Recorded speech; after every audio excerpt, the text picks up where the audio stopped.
kelompok 14 mata kuliah ilmu dakwah akan menjelaskan pengarahnya berjudul peran dakwah dalam kehidupan sehari-hari. Nah, pertama saya akan menjelaskan pengertian dakwah. Dakwah itu sendiri adalah kegiatan menyebarkan ajaran agama Islam kepada masyarakat luas dengan tujuan untuk memberikan pemahaman kesadaran dan motivasi untuk menjalankan ajaran Islam dalam kehidupan sehari-hari. Nah, pertama itu ada strategi dan metode dalam berdakwah. Dijelaskan dalam surat An-Nahl 125 ditegaskan bahwa seseorang dalam menyampaikan dakwah dengan cara bil hikmah secara harfiah berarti dalam bahasa Arab katanya hakama yang berarti ungkapan mengandung kebenaran dalam dan mendalam. Nah, terus mau'izah bil hasanah yang berarti kalimat atau ucapan seorang dai atau mubalik. Selanjutnya ada prinsip-prinsip.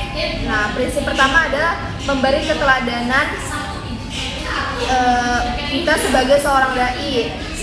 Kita harus memberi keteladanan kepada kita kan sebagai dai penyeru dakwah itu harus memberikan pesan yang pertama itu buat penonton gitu atau para jamaah untuk gimana kita meneladani sikap-sikap atau ajaran-ajaran agama Islam gitu. Nah, terus kedua adalah mengikat hati sebelum menjelaskan audiens lebih terbuka gitu. Gimana cara mengikat kita, gimana pembukaan kita pertama gitu kan. Dan ketiga ada bertahap dalam berproses. Nah, kita berproses memahami gimana audiens itu mana audiens itu dan siapa audiens itu gitu. Keempat ada memudahkan bukan menyulitkan. Dakwah ini disampaikan untuk mudah dicontoh bukan sulit untuk dicontohkan. Dan yang kelima ada memberi pemahaman dakwah yang dilakukan mengandung unsur edukatif, informatif, bukan otoriter. Nah, selanjutnya tujuan berdakwah ini secara berkesinambungan, bukan pekerjaan yang mudah. Berdakwah juga tidak hanya di lisan, juga dipraktikkan dalam kehidupan sehari-hari. Selanjutnya akan dijelaskan oleh teman saya.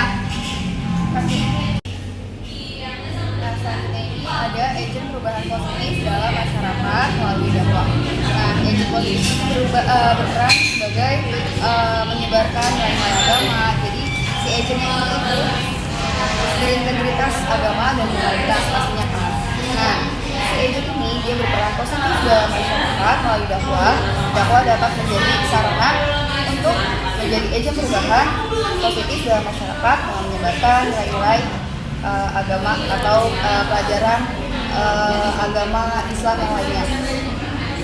Nah, selanjutnya juga agent perubahan sosial itu dia mempengaruhi banyak aspek dari segi aspek manapun kehidupan masyarakat, memberdayakan jamaah, memperkuat kesadaran sosial, juga membangun moralitas, menggerakkan ekonomi, dan menjadi mediator konflik serta menyebarkan nilai-nilai inklusif.